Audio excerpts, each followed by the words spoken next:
तो स्टूडेंट्स, स्वागत है आपका बीपीएससी कॉर्नर में। फ्रेंड्स, आज के इस वीडियो में हम एडिटोरिया के द्वारा जो बिहार का स्पेशल जीके तैयार किया गया है उसका प्रैक्टिस सेट 11 को सॉल्व करने जा रहे हैं। इससे पहले हम लोगों ने 10 प्रैक्टिस सेट को देख लिया है। फ्रेंड्स, एग्ज़ाम काफ़ी नज़दीक है और ऐसे में जो है आप फटाफट रिविज़न के तौर पर ही सही, लेकिन प्लीज़ वीडियो को पूरा देख लें। और इससे है कि बार बार क्वेश्चन रिपीट करने से आपको याद रहेंगे क्वेश्चंस। तो देखते हैं आज के पहले सवाल को। बिहार से प्राप्त मौर्य अभिलेखों की लिपि है।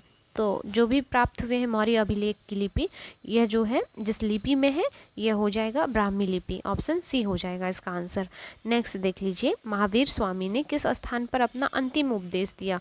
तो अंतिम उपदेश जो दिया था यह पावापुरी में दिया गया था। तो ऑप्शन सी हो जाएगा इसका आंसर। नेक्स्ट देख लेते हैं हम अगले सवाल को। प्रथम जैन संगति की अध्यक्षता किस जैन आचार्य ने की थी।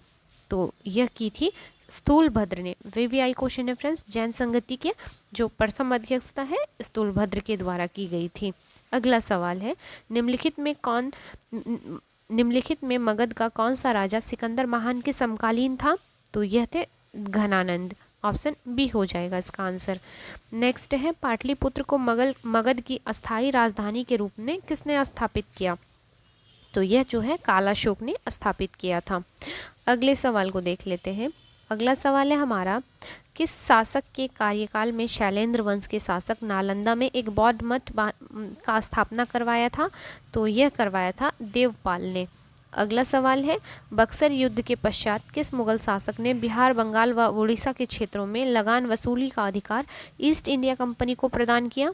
तो यह प्रदान किया गया था शाह आलम द्वितीय ने। तो ऑप्शन जो ए हो जाएगा इसका राइट आंसर हो जाएगा। देख लेते हैं अगले सवाल को। 1857 के विद्रोह के समय बिहार के किस क्षेत्र में मार्शल लॉ लागू था। तो मार्शल लॉ लागू था आपके उपयुक्त में से एक से अधिक इसका आंसर हो जाएगा, क्योंकि पटना, शाहबाद, सारण इन तीनों ही जिलों में मार्शल लॉ को लागू किया गया था। अगला सवाल है, पटना के बिहटा में स्वामी सहजानंद सरस्वती ने किसान सभा की औपचारिक रूप से गठन किया था। तो यह गठन कब किया गया था। तो 4 मार्च 1928 ईस्वी को। सवाल है हमारा, बिहार के किस क्षेत्र से खिलजी कालीन सिक्के प्राप्त हुए हैं। तो यह प्राप्त हुआ है शाहपुर, जिसे भोजपुर भी कहा जाता है। तो ऑप्शन ए हो जाएगा। नेक्स्ट है, किस मुगल शासक के समय अंग्रेज यात्री पीटर मुंडी ने बिहार की यात्रा की थी। तो बिहार की यात्रा शाहजहां के शासनकाल में हुआ था। तो ऑप्शन जो बी हो जाएगा इसका राइट आंसर हो जाएगा। अगला सवाल है, किस मुगल सम्राट का पुत्र राजकुमार परवेज बिहार का सूबेदार नियुक्त हुआ। जो बिहार का सूबेदार बनने वाला पहला मुगल राजकुमार था। वीवीआई क्वेश्चन है फ्रेंड्स। तो यह जहांगीर थे। नेक्स्ट देख लेते हैं अगले सवाल को। अगला सवाल है, बिहार के किस सूबेदार द्वारा व्यापार पर कर लगा दिए जाने के कारण ब्रिटिश फैक्ट्री का प्रमुख जॉब चर्नोक ने हुगली शहर को लूट लिया। तो ये जो है साइंसना खां ने लगाया था। नेक्स्ट देख लेते हैं अगले सवाल को। अंग्रेजों द्वारा बिहार में फौजदारी प्रशासन को अपने अधिकार में लेने के पश्चात पटना का प्रथम अंग्रेज मजिस्ट्रेट किसे नियुक्त किया था। तो यह नियुक्त किए गए थे चार्ल्स फ्रांसिस ग्रांट। नेक्स्ट देख लेते हैं, 1922 ईस्वी में कांग्रेस के 37वें अधिवेशन का आयोजन बिहार के गया में किया गया। याद रखिएगा फ्रेंड्स, 37वां अधिवेशन गया में किया गया। अगर एक सवाल यहाँ से भी पूछता है तो आपसे बनना चाहिए। और अधिवेशन की अध्यक्ष कौन थे आपको बनाना है, किसने अध्यक्षता की थी। इसका राइट आंसर हो जाएगा चित्तरंजन दास ने। अगले सवाल को देख लेते हैं। भारतीय राष्ट्रीय कांग्रेस के दूसरे अधिवेशन में बिहार के कितने प्रतिनिधियों ने भाग लिया था। तो इसमें जो है कुल आपके 31 लोगों ने भाग लिया था, प्रतिनिधियों ने। तो ऑप्शन ए हो जाएगा। नेक्स्ट है, स्वामी सहजानंद सरस्वती ने बिहार प्रांतीय किसान सभा की स्थापना कब की थी। तो इसकी स्थापना 1929 में की गई थी। नेक्स्ट सवाल है, बिहार में होम रूल लीग की स्थापना कब हुई। तो इसकी स्थापना 16 दिसंबर 1916 में हुई थी, होम रूल लीग की स्थापना बिहार में। नेक्स्ट है, चंपारण में 3 कठिया पद्धति के अंतर्गत किसानों को अपनी भूमि के कितने भाग पर नील की खेती करना अनिवार्य था। तो यह जो है नाम से ही स्पष्ट है, 3 कठिया प्रणाली है। तो 3/20 कट्ठे की जमीन पर करना था। तो ऑप्शन जो ए हो जाएगा इसका राइट आंसर हो जाएगा। सवाल है हमारा, बिहार के किस आंदोलन के दौरान राजेंद्र प्रसाद ने वकालत छोड़ दी थी। तो यह छोड़ दिया गया था आपका असहयोग आंदोलन के दौरान। तो ऑप्शन सी हो जाएगा इसका आंसर। नेक्स्ट देख लेते हैं, सविनय अवज्ञा आंदोलन के दौरान बिहार में पहली बार राजनीतिक अभियोग में गिरफ्तार होने वाली महिला थी। तो यह जो महिला थी ऑप्शन डी हो जाएगा, क्योंकि इसमें जो है श्रीमती सरस्वती देवी तथा श्रीमती साधना देवी दोनों को ही गिरफ्तार कर लिया गया था। तो उपयुक्त में से एक से अधिक इसका आंसर हो जाएगा। अगला सवाल है, डॉक्टर राजेंद्र प्रसाद को 9 अगस्त 1942 को गिरफ्तार करके भेजा गया। तो इन्हें भेजा गया था बांकीपुर जेल में। तो ऑप्शन जो सी हो जाएगा इसका राइट आंसर हो जाएगा। देख लेते हैं अगले सवाल को, पलासी के युद्ध के उपरांत बिहार का उपनवाब किसे बनाया गया था। तो यह बनाए गए थे मीरन। नेक्स्ट, ईरानी यात्री मोहम्मद सादिक किस मुगल शासक के समय बिहार आया था। तो यह आया था जहांगीर के काल में। ऑप्शन बी हो जाएगा इसका आंसर। नेक्स्ट देख लेते हैं, निम्न में कौन बिहार का अंतिम अफगान शासक था। तो सबसे अंतिम जो अफगान शासक थे यह थे आपके दाऊद खां। नेक्स्ट देख लेते हैं, बिहार के लगभग कितने प्रतिशत भूभाग पर जलोढ़ मृदा का विस्तार पाया जाता है। तो यह पाया जाता है 90% भूभाग पर। नेक्स्ट देख लेते हैं अगले सवाल को, निम्नलिखित में किस मिट्टी को धान के उत्पादन हेतु उपयुक्त माना जाता है। तो यह जो मृदा है खादर को। नेक्स्ट देख लेते हैं, किस नदी को नारायणी के नाम से भी जाना जाता है। तो यह नदी है आपकी गंडक नदी। नेक्स्ट सवाल है, मेची निम्नलिखित में किसकी सहायक नदी है। तो यह हो जाएगा महानंदा की सहायक नदी है। नेक्स्ट, गौतम बुद्ध वन्य जीव अभयारण्य स्थित है। तो यह अवस्थित है गया में। ऑप्शन सी हो जाएगा इसका आंसर। सवाल है, बिहार के कितने जिले उत्तर प्रदेश के साथ सीमा साझा करते हैं। तो यह जो हो जाएंगे कुल 8 जिलों का जो है 8 जिलों के साथ उत्तर प्रदेश अपनी सीमा को साझा करते हैं बिहार के साथ। तो ऑप्शन सी हो जाएगा, 8 जिले याद रखिएगा फ्रेंड्स। नेक्स्ट देख लेते हैं, पूर्व मध्य रेलवे का मुख्यालय बिहार के किस जिले में स्थित है। तो यह अवस्थित है आपके वैशाली जिले में। अगला सवाल है, निम्नलिखित में कौन सा परियोजना बिहार, उत्तर प्रदेश तथा मध्य प्रदेश की संयुक्त परियोजना है। तो यह जो परियोजना है बाणसागर परियोजना है। ऑप्शन बी हो जाएगा। नेक्स्ट, निम्नलिखित में कौन खरीफ फसल के उदाहरण है। तो खरीफ फसल के जो उदाहरण हो जाएंगे यह हो जाएगा आपका ऑप्शन डी हो जाएगा इसका आंसर, क्योंकि ये जो है धान, ज्वार, बाजरा ये सभी खरीफ फसल के उदाहरण हैं। देख लेते हैं हम अगले सवाल को, वर्मी कंपोस्ट के व्यावसायिक उत्पादन पर अनुदान देने वाला देश का पहला राज्य कौन बना।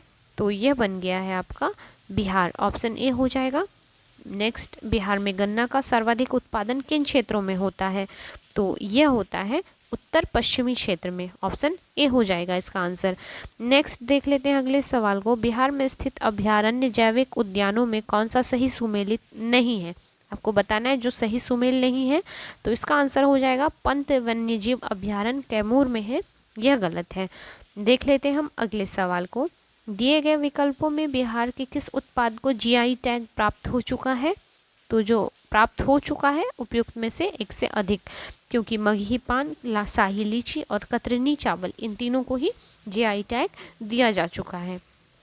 अगला सवाल है, 2011 की जनगणना के अनुसार न्यूनतम जनसंख्या घनत्व वाला जिला कौन सा है। तो यह जो जिला है आपका कैमूर हो जाएगा। नेक्स्ट है, 2011 की जनगणना के अनुसार बिहार में पुरुष साक्षरता दर कितना है। तो पुरुष साक्षरता दर जो है यह 71.2% है। तो ऑप्शन सी हो जाएगा इसका आंसर। नेक्स्ट देख लेते हैं, बिहार की उत्तर से दक्षिण की कुल दूरी लगभग है। तो उत्तर से दक्षिण की ओर अगर इसकी दूरी को देखें तो यह है आपका 345 किलोमीटर। ऑप्शन बी हो जाएगा। सवाल है, बिहार विधानसभा का कौन सा विधानसभा सीट अनुसूचित जनजाति हेतु आरक्षित है।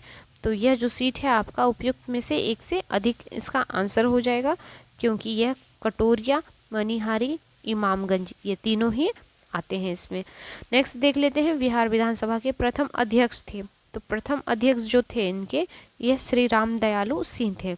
नेक्स्ट है, संविधान के किस अनुच्छेद के तहत राज्यपाल अध्यादेश जारी करता है। तो यह किया जाता है अनुच्छेद 213 के तहत। अगला सवाल है, किसी राज्य का मंत्रिपरिषद सामूहिक रूप से किसके प्रति उत्तरदायी होता है। तो यह होते हैं विधानसभा के प्रति।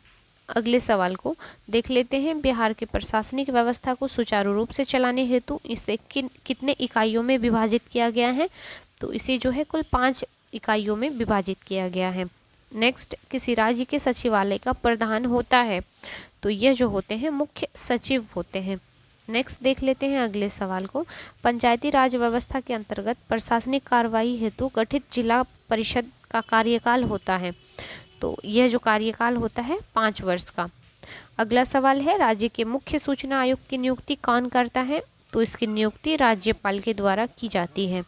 नेक्स्ट है, बिहार के पहले गैर कांग्रेसी मुख्यमंत्री कौन है? गैर कांग्रेसी पूछ रहा है तो याद रखिएगा फ्रेंड्स, इसका आंसर हो जाएगा महामाया प्रसाद। ऑप्शन ए हो जाएगा इसका आंसर। फ्रेंड्स अब देख लेते हैं प्रैक्टिस सेट 12 के सवालों को। तो देखते हैं आज के 12 सेट के फर्स्ट सवाल को। वर्तमान में राज्यपाल का वेतन कितना है? तो इसका राइट आंसर हो जाएगा 3.5 लाख रुपए। तो ऑप्शन सी हो जाएगा इसका राइट आंसर। नेक्स्ट है, राज्य वित्त आयोग का गठन किसके द्वारा किया जाता है? तो राज्यपाल के द्वारा राज्य का वित्त आयोग का गठन किया जाता है। तो ऑप्शन 1 हो जाएगा। नेक्स्ट देख लीजिए, विधानसभा सदस्य बनने हेतु योग्यताएं हैं। इसका राइट आंसर हो जाएगा ऑप्शन डी, क्योंकि वह भारत का नागरिक होना चाहिए, 25 वर्ष की आयु पूरी हो चुकी हो और कोई लाभ के पद पर ना हो। ये सभी विधानसभा सदस्य बनने हेतु योग्यताएं हैं। नेक्स्ट देख लेते हैं, विधानसभा के कार्य के संचालन हेतु गणपूर्ति कुल सदस्य का कितना होना चाहिए? तो यह जो होना चाहिए 1/10वां। नेक्स्ट देख लेते हैं अगले सवाल को। बिहार विधान परिषद का कार्यकाल होता है? तो विधान परिषद का जो कार्यकाल होता है यह उपयुक्त में से कोई नहीं इसका आंसर होगा। ऑप्शन डी हो जाएगा इसका राइट आंसर। नेक्स्ट देख लेते हैं अगले सवाल को। अगला सवाल है, बिहार पंचायती राज अधिनियम के अंतर्गत ग्राम पंचायत के गठन हेतु गांवों की कितनी जनसंख्या होना अनिवार्य है? तो इसके लिए जो है 7,000 जनसंख्या होना अनिवार्य है। नेक्स्ट देख लेते हैं, राज्य महिला आयोग के सदस्यों का कार्यकाल होता है? तो 3 वर्षों का होता है। नेक्स्ट है, किस पंचवर्षीय योजना के दौरान बिहार में जयप्रकाश रोजगार गारंटी योजना का आरंभ किया गया था? तो यह जो है 10वीं पंचवर्षीय योजना के अंतर्गत किया गया था। अगला सवाल है, निम्नलिखित में कौन सा जिला पटना प्रमंडल के अंतर्गत आता है? तो यह जो हो जाएगा उपयुक्त में से एक से अधिक, क्योंकि कैमूर, नालंदा तथा बक्सर ये तीनों ही जिले जो है पटना प्रमंडल के अंतर्गत आने वाले हैं। अगला सवाल है, बिहार के पहले निर्दलीय मुख्यमंत्री कौन है? इससे पहले हम लोगों ने देखा बिहार के जो है प्रथम गैर कांग्रेसी नेता पूछ रहा था मुख्यमंत्री, तो महामाया प्रसाद थे। वहीं अगर निर्दलीय मुख्यमंत्री की बात करें फ्रेंड्स, तो यह हो जाएगा महामाया प्रसाद। तो ऑप्शन ए हो जाएगा इसका आंसर। नेक्स्ट देख लेते हैं हम अगले सवाल को। अगला जो सवाल है हमारा, राजेंद्र प्रसाद को किस वर्ष सर्वोच्च सम्मान भारत रत्न से सम्मानित किया गया? तो यह जो है 1962 ईस्वी को सम्मानित किया गया था। अगला सवाल है, बिहार में गंगा नदी की लंबाई कितनी है? तो आपको बताना है। तो बिहार में जो गंगा नदी की लंबाई है 445 किलोमीटर है। नेक्स्ट सवाल है हमारा, निम्नलिखित में किस जलप्रपात को खादरकोह के नाम से जाना जाता है? तो यह जाना जाता है दुर्गावती जलप्रपात को। नेक्स्ट है, बलथर मिट्टी की प्रकृति होती है? तो इसकी जो प्रकृति होती है यह अम्लीय प्रकृति की होती है। अगला सवाल है हमारा, बांगर मिट्टी में किसकी प्रधानता अधिक होती है? तो यह हो जाएगा पोटास की मात्रा इसमें अधिक पाई जाती है। नेक्स्ट सवाल है, किस वर्ष बिहार में भीषण भूकंप आया था? तो यह हो जाएगा सन 1934 ईस्वी को। अगले सवाल को देख लेते हैं, पुस्तक टोकरी में दिग्गज थेरी गाथा के लेखक हैं? इसके लेखक हैं अनामिका। ऑप्शन 2 हो जाएगा। नेक्स्ट, मुख्यमंत्री कोसी मलबरी योजना के अंतर्गत कितने जिलों का चयन किया गया? तो इसके लिए कुल 7 जिलों का चयन किया गया है। नेक्स्ट देख लेते हैं अगले सवाल को, बिहार में चर्म प्रौद्योगिकी संस्थान की स्थापना की गई? इसकी स्थापना मुजफ्फरपुर में की गई है। अगला सवाल है, मुख्यमंत्री कन्या सुरक्षा योजना के तहत सरकार द्वारा लाभार्थियों को कितनी राशि प्रदान की जाती है? तो इसके लिए कुल जो है 51,000 रुपये की राशि दी जाती है। अगला सवाल है, बिहार की किस राजनीति संत कहा जाता है? तो बिहार में किसे बिहार की राजनीति संत कहा जाता है? तो इसका राइट आंसर हो जाएगा भोला पासवान शास्त्री को। अगला सवाल है, निम्नलिखित में किस मिट्टी को करेल केवाल मिट्टी के नाम से जाना जाता है? तो यह जो मिट्टी है आपकी पुरानी जलोढ़ मिट्टी। नेक्स्ट, दिए गए विकल्पों में कौन सी नदी दक्षिण दिशा से गंगा नदी में मिलती है? तो यह नदी हो जाएगी आपकी उपयुक्त में से एक से अधिक, क्योंकि जो हो जाएगा इसका आंसर सोन, फल्गु तथा पुनपुन एवं कर्मनाशा। नेक्स्ट देख लेते हैं हम अगले सवाल को। अगला जो सवाल है, निम्नलिखित में किसे घोघा झील के नाम से जाना जाता है? तो यह हो जाएगा आपका घोघा बिल झील को जो है घोघा झील के नाम से जाना जाता है, और यह जो है कटिहार में अवस्थित है। यह भी फैक्ट आप याद रखिएगा फ्रेंड्स। नेक्स्ट देख लेते हैं, विश्व आर्द्र भूमि दिवस मनाया जाता है। तो प्रतिवर्ष जो है 2 फरवरी को वेटलैंड दिवस मनाया जाता है। तो ऑप्शन ए हो जाएगा इसका आंसर। नेक्स्ट है, परवर्ती गुप्त वंश का अंतिम शासक कौन था? तो यह थे जीवित गुप्त द्वितीय। नेक्स्ट सवाल है, औदंतपुरी एवं नालंदा विश्वविद्यालय को किसने ध्वस्त किया था? काफ़ी इंपॉर्टेंट सवाल है और कई बार बीपीएससी में पूछा जा चुका है। तो इसे नष्ट करने वाले थे बख्तियार खिलजी। नेक्स्ट है, चीनी यात्री इत सिंह बिहार का भ्रमण किया था? तो इन्होंने किया था 7वीं शताब्दी में। अगला सवाल है हमारा, नालंदा महाविहार की स्थापना किस गुप्त शासक ने किया था? तो इसकी स्थापना जो है कुमारगुप्त के द्वारा की गई थी। अगला सवाल है, पाल वंश के द्वितीय संस्थापक के रूप में किसे जाना जाता है? तो यह जो हो जाएंगे माहीपाल प्रथम को जाना जाता है। अगला सवाल है हमारा, देवपाल ने जावा के शासक बालपुत्र देव के अनुरोध पर किस स्थान पर एक बौद्ध महाविहार की देखरेख के लिए 5 गांव अनुदान में दिए थे? तो ये जो दिया गया था नालंदा में दिया गया था 5 गांव। अगला सवाल है, मनेर में स्थित मखदूम शाह दौलत कहाँ का मकबरा बिहार में मुगल स्थापत्य कला का सर्वोत्तम उदाहरण है? यह मकबरा किसके द्वारा निर्मित किया गया? इसका राइट आंसर हो जाएगा फ्रेंड्स ऑप्शन ए, इब्राहिम खां के द्वारा। अगला सवाल है, चीनी यात्री ह्वेनत्सांग ने किस विश्वविद्यालय में अध्ययन किया था? मोस्ट वीवीआई क्वेश्चन है। तो इन्होंने नालंदा विश्वविद्यालय में जो है अपनी अध्ययन की थी। नेक्स्ट है, कर्नाट वंश का पूर्णतः अंत हुआ? तो यह जो अंत हुआ था 1378 ईस्वी में। नेक्स्ट है, निम्न में कौन सल्तनत काल में बिहार का प्रांतपति नहीं रहा? तो यह जो हो जाएगा मुबारिज खां। नेक्स्ट है, बिहार राज्य का नाम विहार किसने दिया? तो विहार दिया गया था आपके तुर्कों ने। नेक्स्ट है, अमर सिंह को अंग्रेजों द्वारा बंदी बनाकर निम्नलिखित में किस जेल में रखा गया था? तो इन्हें रखा गया था गोरखपुर के जेल में। नेक्स्ट देख लेते हैं हम अगले सवाल को। अगला सवाल है, चंपारण एग्रेरियन समिति के सदस्यों में निम्नलिखित में कौन सम्मिलित थे? तो यह हो जाएंगे उपयुक्त में से एक से अधिक, इसका आंसर हो जाएगा, क्योंकि ब्रजकिशोर प्रसाद, FG सलाई तथा राम नवी प्रसाद ये जो थे सदस्यों में से एक थे।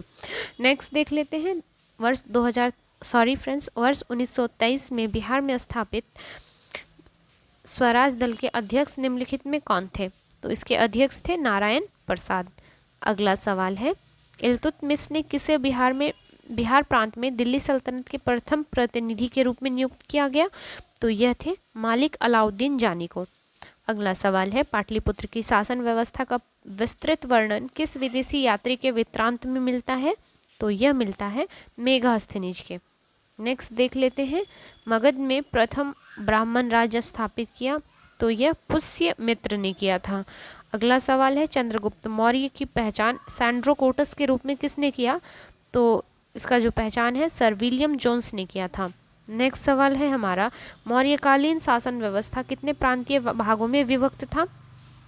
तो यह जो है मौर्यकालीन शासन व्यवस्था कुल 5 प्रांतीय भागों में जो है विभक्त था। तो ऑप्शन बी हो जाएगा इसका आंसर। नेक्स्ट देख लेते हैं, अशोक ने कलिंग पर कब आक्रमण किया था? तो कलिंग का आक्रमण जो हुआ था यह 261 ईस्वी पूर्व में हुआ था। अगला सवाल है, किस जैन संगति के बाद जैन धर्म दिगंबर एवं श्वेतांबर में विभाजित हो गया था? तो यह है आपका प्रथम जैन संगति। नेक्स्ट देख लेते हैं अगले सवाल को, बिहार के किन क्षेत्रों तक अंग महाजनपद का विस्तार था? इसका राइट आंसर हो जाएगा भागलपुर एवं मुंगेर। नेक्स्ट है, बृहदत्त वंश के सबसे प्रतापी राजा कौन थे? तो इसके सबसे प्रतापी राजा थे जरासंध। ऑप्शन ए हो जाएगा इसका आंसर। नेक्स्ट देख लेते हैं, हर्यक वंश का अंतिम शासक कौन था? तो इसके जो अंतिम शासक थे हर्यक वंश के यह थे नागदशक। नेक्स्ट देख लेते हैं अगले सवाल को। निम्न में किस स्थान से अशोक के स्तंभ लेख प्राप्त हुए हैं? तो यह है आपके चंपारण से प्राप्त हुआ है।